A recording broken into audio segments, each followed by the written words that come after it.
channel 250. Please remember to download the Zingo TV app for respective iOS and Android app stores, as the app is absolutely free. And while you download, please make sure to rate and leave a comment. Why? Because we want to hear from you. Yes, we do. And Zingo TV is also available on Google, Chromecast, Amazon Fire, and Fire TV sticks. And Roku. Roku sticks are also available on all smart TVs from 2016 on forward. Welcome, everyone, to the Knockout Show. And let's introduce today's awesome panel. And let's introduce, first of all, she's a three-time national Canadian champion. She's also a professional fighter with a record of 4-0. Please welcome the one and the only Amanda Galle. Welcome, Amanda. And How you doing over there? Great. How are you guys? Doing well, I hope. We're all good, yeah. And you're based, you're in Mississauga? You Mississauga, basically? From Mississauga. I'm new at this. I'm still a rookie on the interview. So I said to Lucas, you're going to make me feel a little bit more at ease. We've been teammates for a while, and the fact that he's here, I'm like, it's going to help out the situation. Yeah, right on, right on. Well, welcome to the show, Amanda. Welcome to the show, eh? And moving on. He is a longtime matchmaker and box promoter and owner of Dakota Fight Night based on Calgary, Alberta. Please welcome Michael, Mr. Boxing Calgary Short. Welcome, sir. How you doing? Yeah, I'm doing good, Noel. It's a sunny day out here in Calgary. It's warm, and I'm about to talk boxing on the Knockout. It's all good, eh? It's all good stuff right there. What's with Michael? Haven't talked to him in a while. Yeah, flow with the go and just doing our thing here. I'm really happy that I'm not dependent on promoting boxing as my main source of income, because we've been shut down now for just over a year. February 15th was the last event we were able to host. Right. So, good point.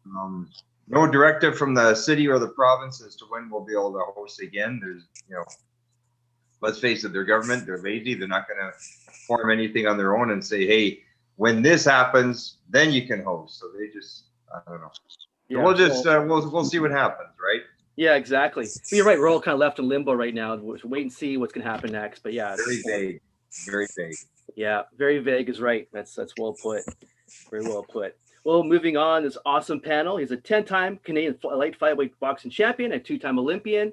And of course, he's the owner of Hollywood Filane Sportswear. Please welcome the one and the only Domenic Filane. Welcome, sir. Hey, guys. Great to be back again. Yes. Great to always have you back on the show. And what's new with Domenic? No, not a lot. We're getting locked down again come midnight tonight. So we're just trying to get ready for that and just take some more time and, and stay busy. Yeah, exactly. Do the best you can under the circumstances. That's all you can do. But here in Toronto, we've been locked down, seems like forever. So yeah, true. We kind of grin and bear it over here. That's all we can do. And next, he won the gold medals light flyweight in the 1986 Commonwealth Games, and he's also reached the quarterfinals of the 1988 Olympic Games in Seoul, South Korea. Not to mention also a great professional fighter back in his day. Please welcome the one and the only Mr. Scotty Bulldog Olson. Welcome, sir. Hey, thank you. Thank you, everybody. Thank you. How's Scotty doing today? Oh, it's really good. Really good. Turned another year older yesterday, and I still feel 35, so I'm good. Right on. 35. Well, looking good, man. Looking good, eh? Yeah. At 25 again. Very good. Very good. Well done, sir. And moving on, this big panel. He's a former CPBC Canadian heavyweight champion with 19 total bouts and 8 KOs. And also an actor. You see movies such as Resident Evil, Afterlife, and Retribution. Also movie Phantom Punch. Please welcome the one and the only Raymond, Big Ray, Olubowale. Welcome, sir. How you doing? I'm good, man. How you guys doing? Very good. Good to see you. You too. You too. And how's your show doing these days, sir? It's gaining a great deal of momentum. This whole experience has been rather remarkable, but I guess I don't really have to tell you about this. Writing, and it gave me an opportunity to really immerse myself much more into the cerebral aspect of boxing. Critiquing it actually helped me as a coach. It's been an eye-opening experience, and we're also gaining a great deal of traction. So, win-win-win. No kidding. That's good to hear. Yeah. Keep it up, man. Keep it up, Big Ray. Oh, thank you. And next, he's a very talented professional lightweight boxer, and he has a fight record of 10 bouts and 10 KOs, folks. Please welcome the one and the only Lucas Prince Badhi. Welcome, sir. There he is. Thank you, guys. How you doing, Lucas? It's the princess. Oh, fighting words already. I'll be a referee. Don't worry. I'll step in. Don't worry. It's all good. It's all good. So what's new with Lucas? No, not too much. Just still healing my hands. Yeah, right. From the you broke your hand there. Yeah. But the broken hand's the good one now. It's the other one that's. Oh, is that right? Yeah, just bad bone bruising. But I give it like 3-4 more weeks. I should be back to punching again. Well, that's good to hear. Back to some normalcy for you as well. That's good to hear.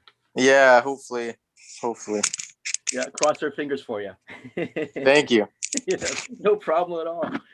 And last but not least on this big, amazing panel, he's a former lightweight and welterweight boxer, and he won the bronze medal in 1991 Pan Am Games, and he fought for Canada in 1992 Olympic Games. Not to mention, he's also the former CPBC lightweight champion and the former president of Boxing Ontario. Please welcome the one and the only Billy the Kid Irwin. Welcome, sir. Hey, Thank you. How's Billy doing? Doing good. Yep. All good. All's good. All's well, sir. Yep. All good. Excellent. Welcome to the show, man. Great to have you back on the show again. Always a pleasure to have you on. So, folks, of course, last night was the fight against Canelo Alvarez fought Envy Yildirim, and of course, a third round knockout. But actually, what I guys ask you really was the next matchup for Canelo. I was going to ask you guys, what do you think of what are your thoughts on Billy Joe Saunders up against Canelo, which is projected for early May? What are your thoughts, gang? Anybody can jump on in. Bring it on. That should happen. Last night. Yeah. But Billy Joe, he's still not at the same level as Canelo, but I'm sure he'll do a lot better. He's going to bring a little bit more boxing. If you see this Turkish guy, as soon as he started to move a little bit in the third round, it made it interesting. And he stopped and he stood still again and put his earmuffs on. Yeah. So, Billy Joe's got a little bit more game and he can box a little bit. I see it going 12 rounds. Pretty sure that Canelo will dominate 10, 11, 12 round shutouts. So, but I think the real fight he needs to have is right now David Benavidez. In my opinion, that's a 50-50 fight. Is that at 168? Yeah. Yeah. That'd be good. Anybody else want to have any input of that? Billy Saunders versus Canelo? Interesting fight. Yeah. It's I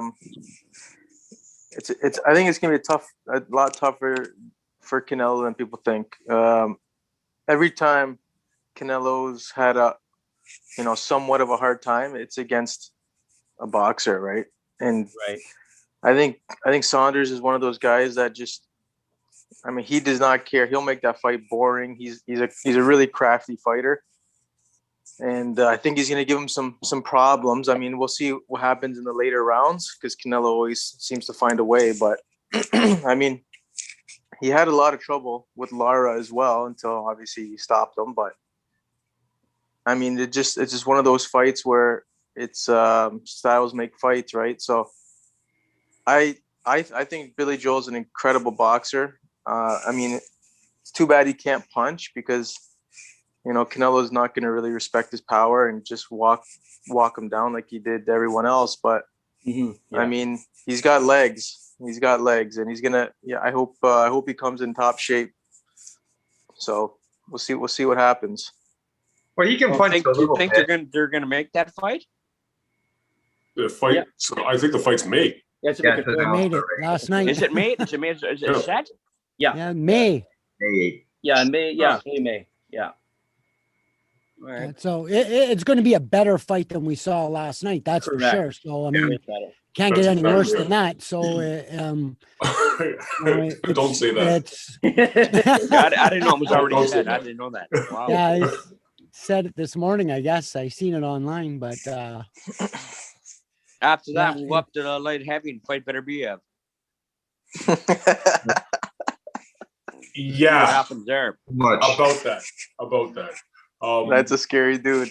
That's Yep. no one's touching better BF for a very long time. I just don't want him to come up to heavyweight. That's my issue. Yeah. At the end of the day, when it comes to Canelo, I just thought he was head and shoulders over this guy, and we knew that he was going to be head and shoulders above this guy going into the fight. What is Canelo, like 5'9"? 5'8". Something like that. Yeah, 5'8". Yeah. 5'8". 5'8". Fighting as high as 168 is absurd. Yeah. Absurd. There's no one that's beaten him anywhere else. So he keeps going up looking for challenges. Unfortunately, I'd love to see the fight that I'd love to see. Ward come out of retirement and fight at 160. Come now. Now let's see exactly what happens there. I'd like to see Triple G fight him a third time. I still think that he got robbed. Yeah, it could happen. That could happen. So that could happen. Those fights excite me.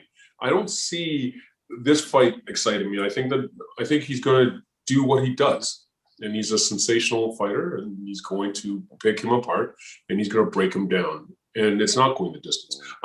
No disrespect to Lucas and his assessment of the scenario. I just think that he is just that good. I don't think that Mayweather would come out of retirement to fight him now, because he's that much better, and he wouldn't be able to get away with the stupidity they did last time. I agree. In his career, and if he were to fight Mayweather now, like, it would be a whole different ballgame. Completely Definitely. different. Phil Saunders fight is definitely going to go a lot longer round-wise than last night, and it'll be a little bit way more action-packed. But I do think that Canelo will capitalize and win. Yep, I agree. Totally agree. Yeah, totally agree with that. 100%. But Scotty, what are your thoughts on that, Scotty? Oh, I think I'm a huge Canelo fan. I really am. I love watching him fight. I like watching his progress, and he's getting a little bit better every fight. You know, sometimes there's not some big changes, like you might not have seen some big changes last night. I did not see that fight, but there are all subtle things. I'm sure he's getting better and better. And with his activity level and going up to fighting a certain number of times per year and like already having something ready to rock and roll, it's going to be really hard to beat Canelo. It's going to be hard to even compete with Canelo because he's active, he's gaining experience and confidence in every fight. Yeah, and he's getting better each fight too. Yeah, true enough.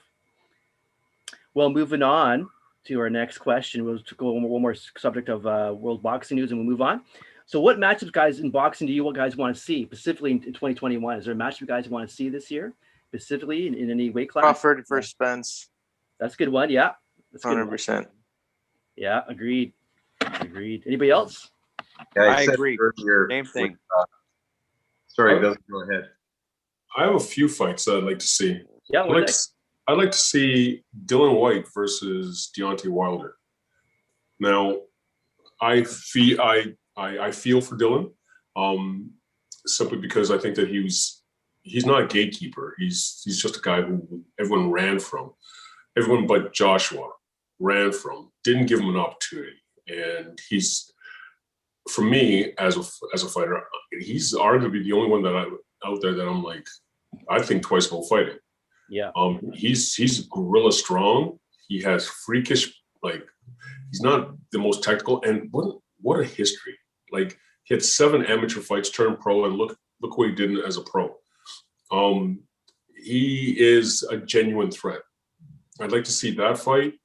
I'd like to see Andrew Ruiz versus Deontay Wilder. Mm-hmm. Pretty much 2 guys that I think that could beat Deontay Wilder and shut him up. Because at the end of the day, even though I tip my hat to him, he did something beyond spectacular in amassing. Hasn't he already been shut up? He didn't get shut up. All he did is get exposed.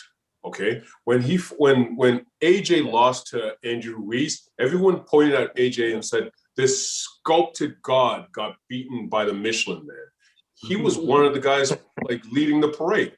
But the thing is, what could he do against the Michelin Man? The Michelin Man was actually a very good fighter. And I genuinely think that he has the know-how to actually break him down and bust him up. I don't see how he'd win. I genuinely don't. Like, yeah, he still has the eraser. And yeah, well, actually right now, we don't know what's going to come out. We don't know what it's going to look like. Well, he's going to look like now that he's already been exposed as being, capable of actually touching canvas. So I think that's going to be a fantastic fight. I'd like to see, oh God. You know what? It just escaped me. No problem. But those two fights for sure. Right on, right on. Yeah. Anybody else? Any match you want to see this year? I would like to see Yelena Merdovic against Amanda Serrano. Oh, right on. That's, yeah. Boxing, I want that to happen for sure. It should be happening. I'm not sure. I'm not really following the politics of why it's not happening, but I definitely want to see that before the end of the year. Yeah. And I always have trouble pronouncing his name, so excuse me. Tifemio or against Gervonta Davis. Yeah. I would like to see a rematch with Teofimo and Lomachenko. Oh, me too. Yeah. I'd like to That's see the I'd one. like to see that. Yeah. Yeah, agreed. Because the contract was That won't happen. ideal. But I'd like to see it. That'd be awesome to see that rematch. That won't happen though. Yeah, I know. There's no rematch clause there. They won't There happen. wasn't a rematch clause. Correct. There's no Yeah, rematch it's a clause, but ideal. also there's a couple of things. I think that Lopez is justifiably upset because Lomachenko really treated him poorly leading up to that fight. The very fact that there was no rematch clause, it was more Lomachenko that was that confident he's going to beat this guy. And these guys are cocky. These guys, as in Lopez and I can't stand his dad, but super cocky. They're arrogant, very arrogant. Yeah, they are. Right? Yes. So now they got an excuse. They got an excuse not to fight him, and they're gonna run with it. Hence why I don't see that fight ever happening, unless someone puts a gun to his head. Even then, I don't know. Yeah, no, I agree. I want to see a rematch, but I agree. It probably won't happen. But I'd love to see that matchup happen again. Yeah. It'd be a different story, I think, completely. Yeah. Yeah, absolutely. Well, moving on and talk about stance. I wouldn't mind seeing Go ahead. Gervonta Davis and Lomachenko. I wouldn't mind seeing that one. That'd be interesting. Gervonta Davis and Lomachenko. That'd be an interesting fight. That'd be an interesting fight for sure. Got power against a real skillful guy. Yeah, that'd be very good. Against styles always make fights, so that'd be a great matchup. Yeah. Yes, sir. Yes, sir. So that's guys about stances here. Comes a topic of switching stances. Are you guys big fans of switching stances? And if so, what would be some of your thoughts on it? I'll go around the panel here, or actually, you guys just jump on in. What are your thoughts on switching stances in boxing, folks? Lay it on me here. What are your thoughts? I think only if it comes If you can do it, you can do it. If it comes natural, then sometimes it's okay. There's been some pretty good switch hitters in history, Yeah. Guys like Duran, how he used to attack coming in and switch stance, and then all of a sudden he's on your left side and he's hitting you with the left hand of the body. Marvin Hagler was extremely well gifted at switch hitting. No, he was one of the best. Yeah, let's face it. Nowadays, I mean, Terrence Crawford can fight the whole round, the first half of the fight as orthodox, and then switch. But my feeling is I wouldn't coach to it unless the fighter was doing it naturally on his own. But I'm not going to tell a kid, okay, now we're going to work you 3 years as an orthodox and then switch you to southpaw. Forget about it. Let them naturally discover it. And if they're doing it incorrect, then you got to correct it and stop them from doing it. But if they're naturally gifted to do it, sure, it's helpful sometimes. It helped Rocky in the rematch against Apollo Creed. Oh, dear God. That was a big fight too, by the way. No, for real. So some guys have had some funky footwork. It's not fundamental footwork, but it was funky. I mean, the way that Ali used to do the shuffle, and that's not fundamental footwork. I mean, Aaron Pryor, the way he used to move his feet and switch up, and he would do his own little shuffle step before he attacked you. So it works for certain people, but for some, it's probably a mistake.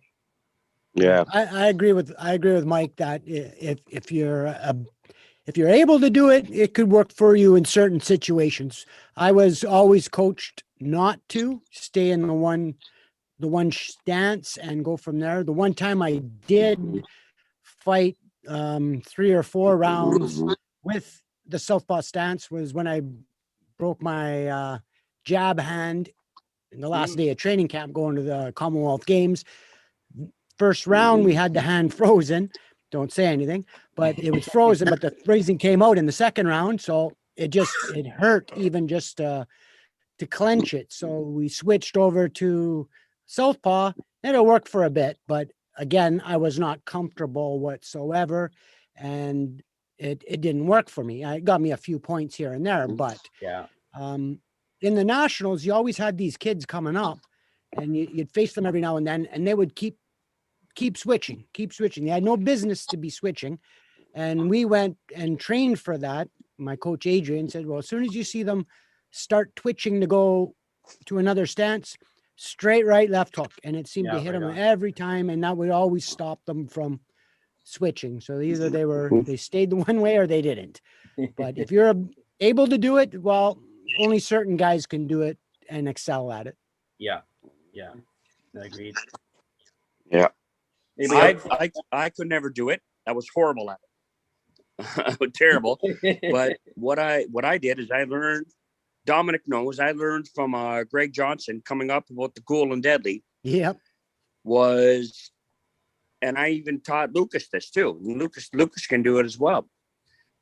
He did a little step back and threw a right hook. He's in his orthodox stance. He's nice and comfortable. Guy comes in, boom, take a step back, right hook. Lucas knows he's done it. That's a good punch. You gotta perfect it.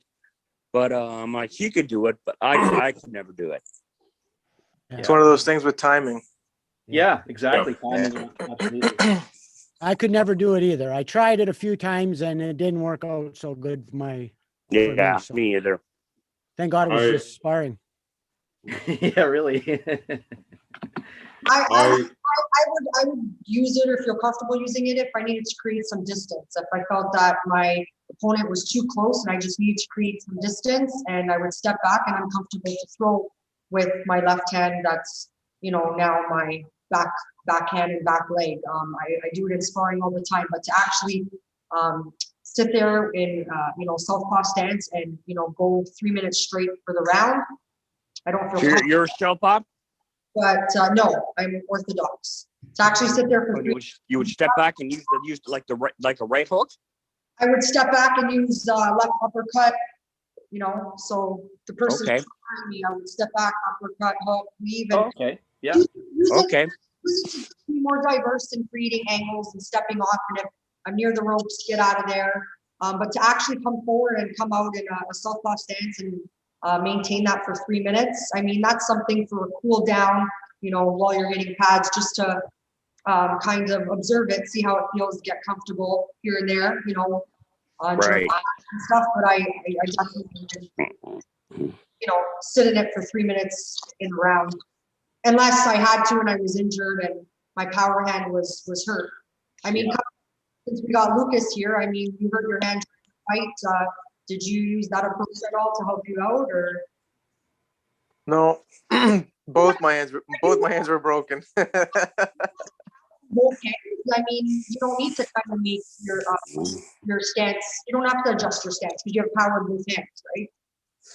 So, Yeah, strong lad. That's for sure. Yeah, I was in deep trouble. I mean, when you have two busted hands, that's a scary moment. Two busted hands. Yeah. Oh, wow. Yeah. Wow. That was a scary fight. But you got through it, man. You got through it. Yeah, and fighting a Mexican, that's coming to win too, right? Yeah. So it was just, yeah, like I said, like it was a scary fight. I was just trying to catch him with counter left hooks. Wasn't catching him. Tried to hit him to the body. He was trying everything, but man, the kid was tough, and he came to win. He was building momentum, and he knew I was hurt. He just didn't know what was hurt. But yeah, like I said, both hands were destroyed. Had surgery on the one, Yeah. and now the one's still healing. But hoping For for the you. best. Tough. Heart of a I champion right there. Heart of a champion right there. I have a great deal of respect for people who could switch stances. I try it. I'm getting better at it, but I wouldn't dare try it in a fight yet. I want to desperately, but my fights, I haven't gotten to a point where I haven't fought a fight where I found that my strategy was, or I was being out thought or out like played per se. Yeah. And that's when I think that it is very beneficial to be able to switch to southpaw, because as you know, fight orthodox versus orthodox. As soon as you switch to southpaw, isn't just the mirror, but a completely different opponent. Yeah. Like it's a completely different opponent.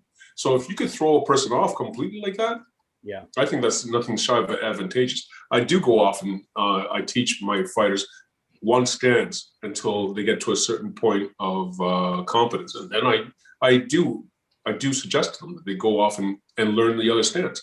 It shows you a completely different vantage point, completely different strategy.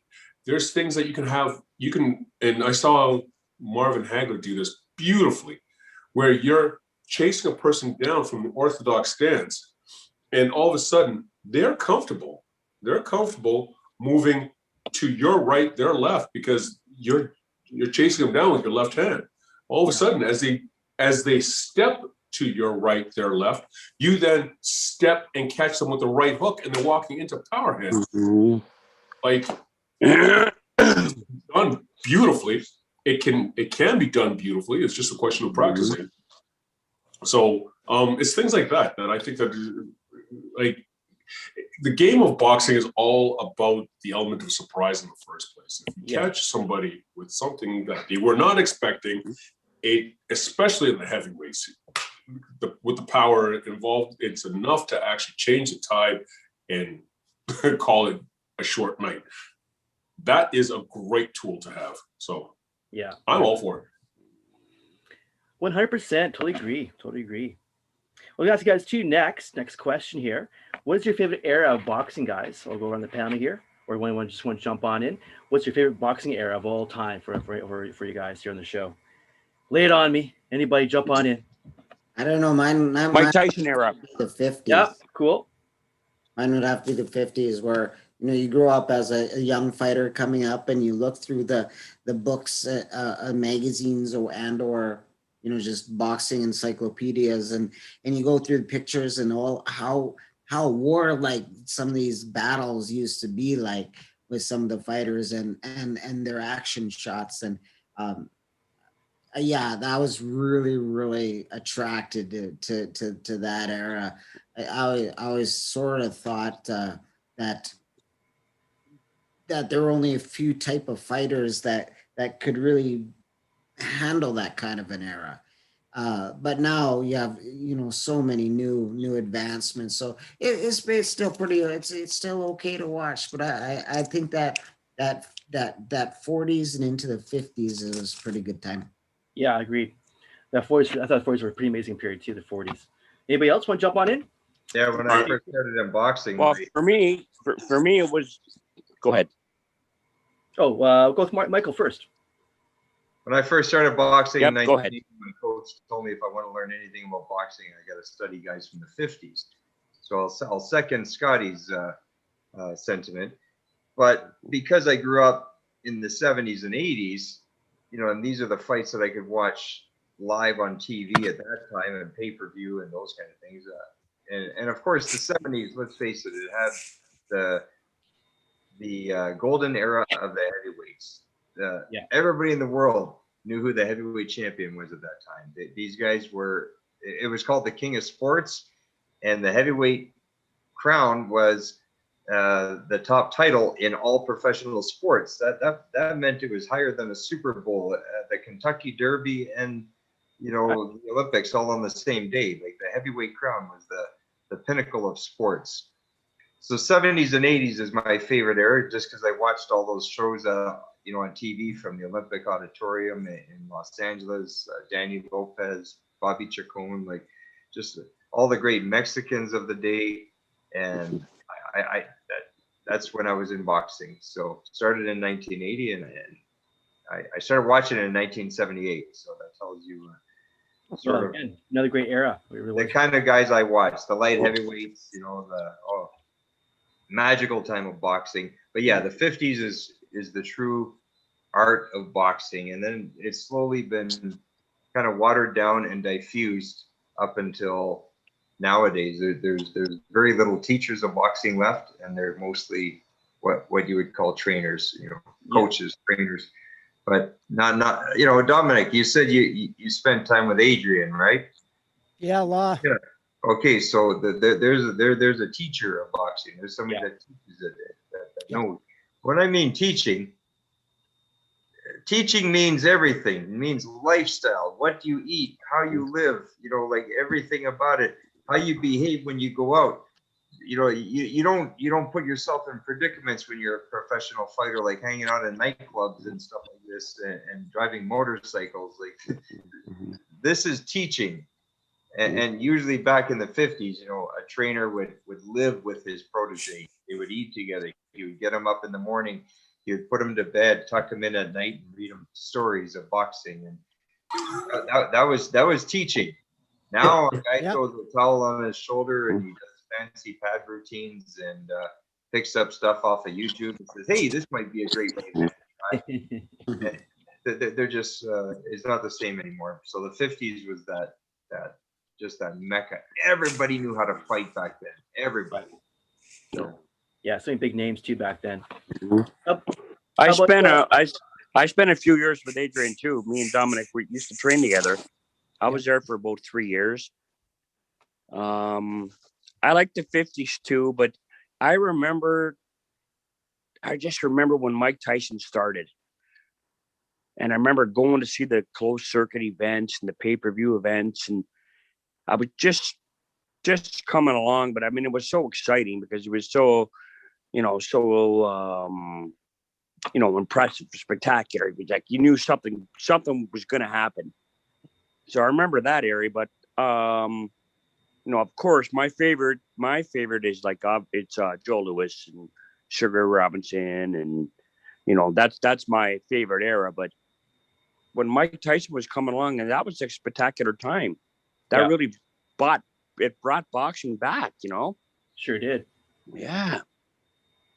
A lot of people don't realize that during that Mike Tyson era, what made boxing actually went, and people were actually fearful that boxing was going to take a nosedive for a little while in the post Muhammad Ali era. But what actually true. What actually and then we can't forget about Larry Holmes. Larry Holmes, but the thing is, Larry Holmes didn't have a personality like Muhammad Ali. Yeah. Great fighter, but was pretty much a dud. What saved boxing, in my most humble opinion, would be the Fab Four. Sugar Ray Leonard, Roberto Duran, Tommy Hearns, Marvin Tommy Boy. At the end of the day, those guys are the ones who not just revived the sport, but propelled the sport. And what I found beautiful about that era was those guys was the fact that they were all champions and they all fought each other when they were champions. Yeah. Unlike you going into 2000s, and who were the big names in the day? You have Mayweather and Pacquiao like quibbling over a fight for 8 years, only to put on a watered down version of nothingness and get astronomical money for it. Yeah. Like it wasn't a great fight. No, it wasn't a great fight. Meanwhile, the Fab Four, all their fights were epic. Every single contest, even the Hagler Duran fight, everybody was thinking that Duran was going to be just a dead man walking. And he showed how absolutely great Duran was at inside fighting. He fought the great Marvin Hagler, neutralized him. I don't know. Most people don't realize that he actually, going into the after the 13th round, Duran was actually winning the fight on 2 of the scorecards by 1 point. and he broke his hand in the 13th round. Therefore, what would happen if he had a healthy hand going into the 14th round? Yeah, no, good point. Against Hagler. I didn't know he was winning in the Most people don't know this, but yeah, check it up. Like, okay. He was winning going into that fight. How about Tommy Hearns? Well, it's called the fight or the war. Tommy Hearns versus Hagler. Like, these fights, those fights of that magnitude did not happen. Actually, I don't know when the last actual war-like fight happened. It's been a long time. Yeah, no debate. Yeah. Well, maybe Castillo Corrales was good. He was. I'll take that. But any one of those Not fights many. was amazing, right? So did everybody realize that the war was meant to take place in Windsor, Ontario? I had heard that, but I never heard it. Yeah, that's It was Really? originally scheduled for Windsor, Ontario. The war, Hagler versus Hearns, Wow. and something happened with financing or something like that, and eventually moved to Las Vegas. But it was meant for Windsor, Ontario. That's wild. It makes sense. Tommy's a Detroit boy. Talk about Duran here. Here, Ray. Just I only fought there once. there you go. There you go. Yeah, I fought there only Nice once. T-shirt, man. Yeah. Oh, very good, very good. Yeah, Casino Windsor. Yeah. You fought there a few times, didn't you, Billy? You fought there a few times. Yeah. Casino, was it Casino Windsor, Casino Rama, Casino Windsor? I fought everywhere. That's Billy, good venue. correct me if I'm wrong, but didn't you fight at the Blue Horizon? Oh, in Philadelphia. 13 times. Oh, 13 beautiful. times. That's one of those magical That's a arenas. very cool spot to fight out of. Oh yeah. That's historic. Yeah. Historic. They used to drive me there in like a van. I'd get out of the car and there'd be all these people waiting outside to get my autograph and a picture. Really surreal. It was crazy. Very cool. Couldn't believe it. It's like, oh, okay, what? Yeah. Blue Horizon. That's very cool, though, man. Wow. Yeah. Oh, yeah. Yeah. Awesome place. Awesome place. Oh, it was just a great place to fight. We'll ask you guys another question here. Well, in our sort of list of questions here, what you guys would say would be had the best uppercut, left or right uppercut of all time, Canadian or around the world? Who has the best uppercut of all time, folks? Left or right? Lay it on us. Donovan Razor Ruddock.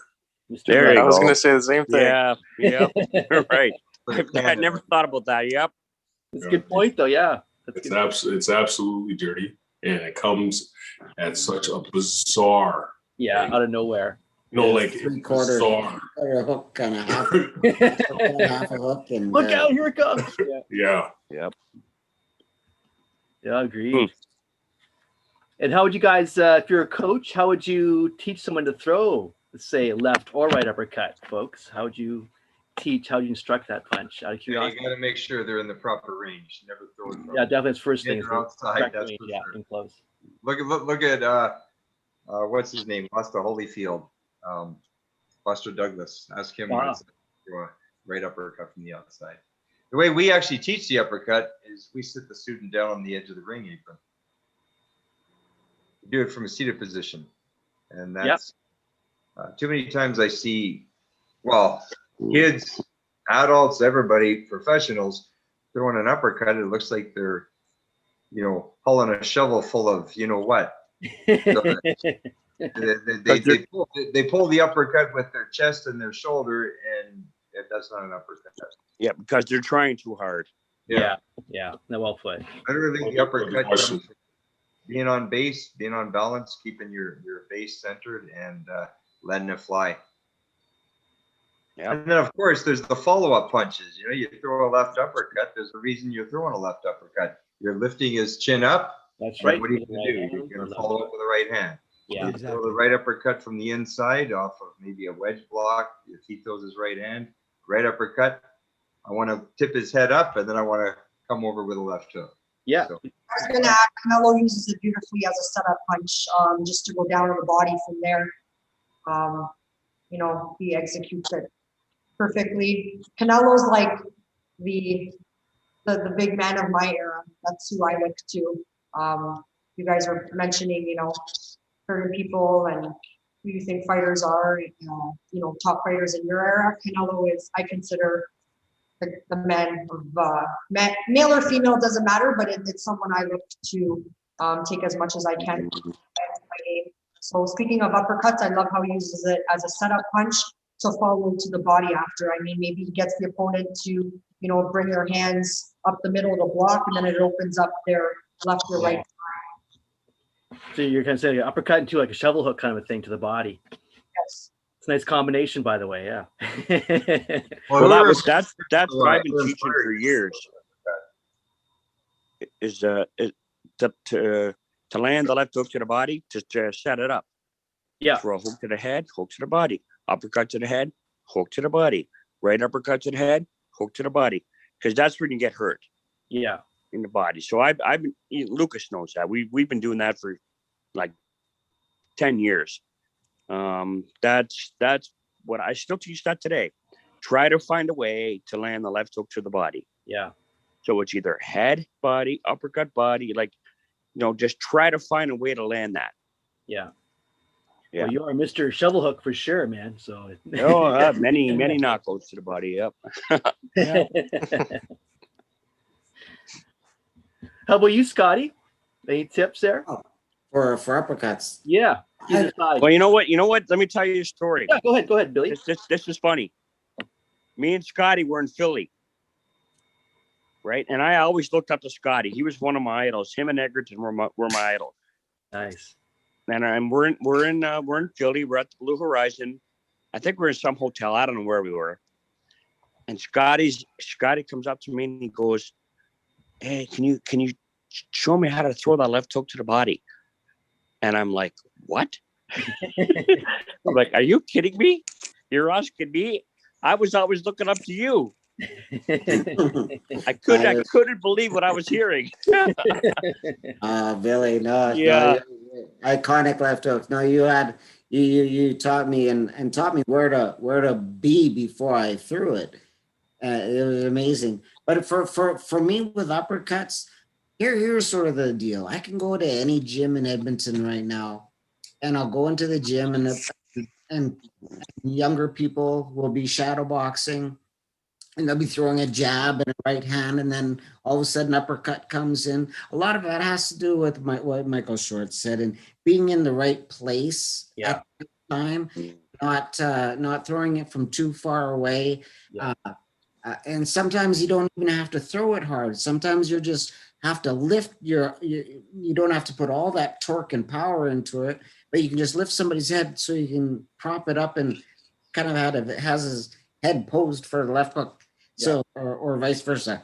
So, but for uppercuts, it's really important to be in, even in shadow boxing as a young fighter, just not, don't throw a jab in a right hand and then throw an uppercut from the same position, because that's not going to happen. It's not. Yeah, right. It's not going to land.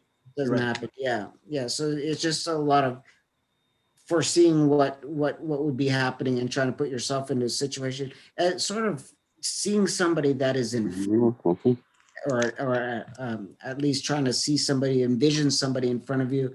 And, if you throw a jab, and if you throw a jab from a long way away and your next shadow boxing is an uppercut, well, that's the wrong one. Yeah. Well put. So that's how I see. No, right on. Anybody else want to add anything onto that bit there on the uppercuts?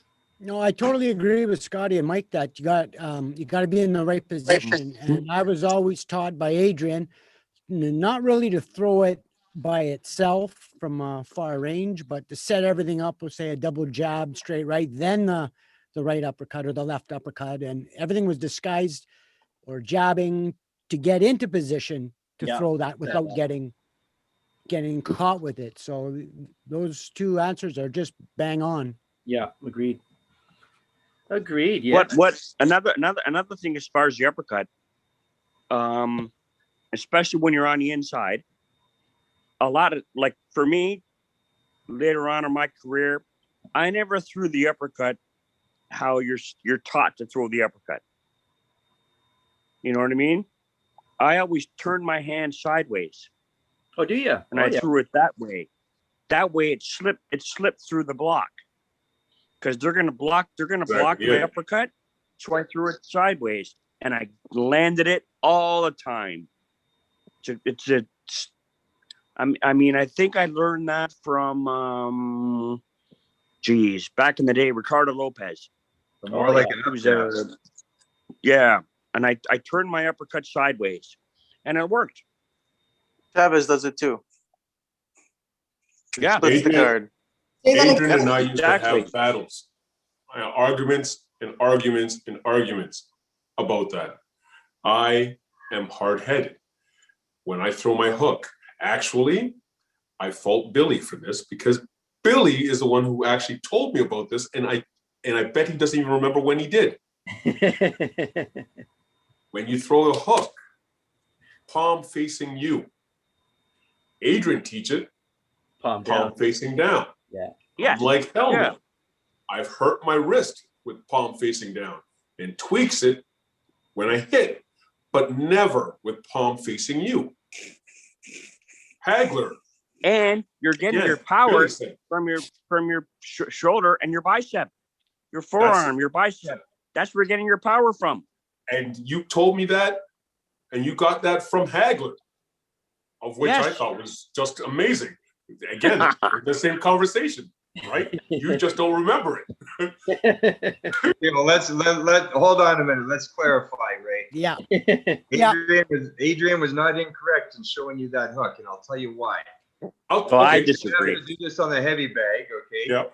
The reason we teach in the very beginning, turn the palm down. If you're throwing a 1, 2, and coming with a hook from mid or long range, you got better protection with your elbow up and hitting across like this, okay? Also, your opponent tends to roll under a hook. It's easier to redirect the hook when your palm is up. Now, here's the thing though. If you slip outside a right hand, so you slip outside the right hand and then you want to bring the hook and it's like this, your elbow, it's impossible to lift your elbow the same height as when your elbow or when your palm is down, okay? So when you throw the hook like this, my elbow is naturally going to be down. So if I throw a hook off of a mid-range or long-range attack, 1, 2 hook, and my palm is facing me, the right hand has easier path to my head. But when you mean their right hand as a counter? Okay. Yeah, his show me how To clarify something, boys, to clarify something, Mike is correct in the way Adrian showed everybody to throw their punch like this. You never showed me. Except Billy, because Billy was knocking guys out the way he was doing it. So you're not going to correct something that is not. It's working, leave it alone. But everybody else was taught this way, the way Mike is showing, probably for that reason. I don't know the exact word. Okay, only Billy was allowed to do that. How would you throw a left uppercut? So then let me explain. Let me answer Mike's comment. First and foremost, I agree to a certain degree with this hook being applicable at times. At times. On the outside, maybe. On the outside, maybe, yeah. Thank you. On the outside, but it's not even just the outside. What I had deduced with the hours of debates with Adrian was that the hook in almost the Western side is different than the European hook. Yes. He describes it, if you look at the trajectory of the punch, when you throw that hook, European hook, or sorry, North American hook, has going through the person's chin. It goes as such and goes straight through. You can draw a line through the chin, shaping the person's chin. But that's not a European hook. The European hook is actually it loops into the head, comes in, and goes actually diagonally through the head. It's a different trajectory, and that's the only way to save your wrist. Now, when it comes to I finally figured out what you were saying, and I agree. I can see your point is what I'm saying. I can see your point as to throwing the left hook with your palm down. Your elbow is naturally higher than if I put my fist with facing you. That high. But with that being said, I feel that the power that I generate is far more substantial, especially in the mid-range hook, inside Definitely. hook, mid-range hook. If it's a long hook, by all means, I always use the palm facing down, and I shoot it through his face, which is more conducive to what I call a hook jab per se. You know what I'm going to say, Ray?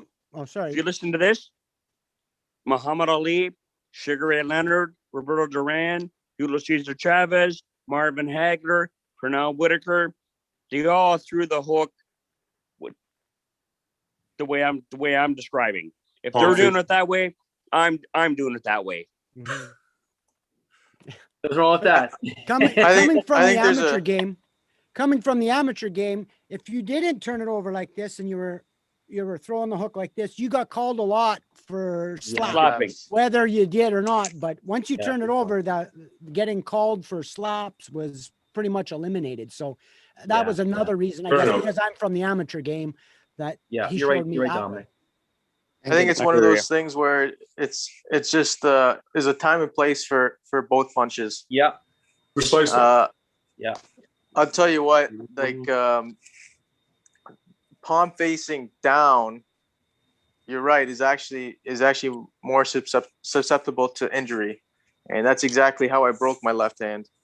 Is the punch actually landed just on that first knuckle, the big knuckle. Yeah. I don't know if you guys can see the scar there, but that's what, that I threw it at long range, palm facing down, and I landed it just on that one knuckle, which snapped that bone in half.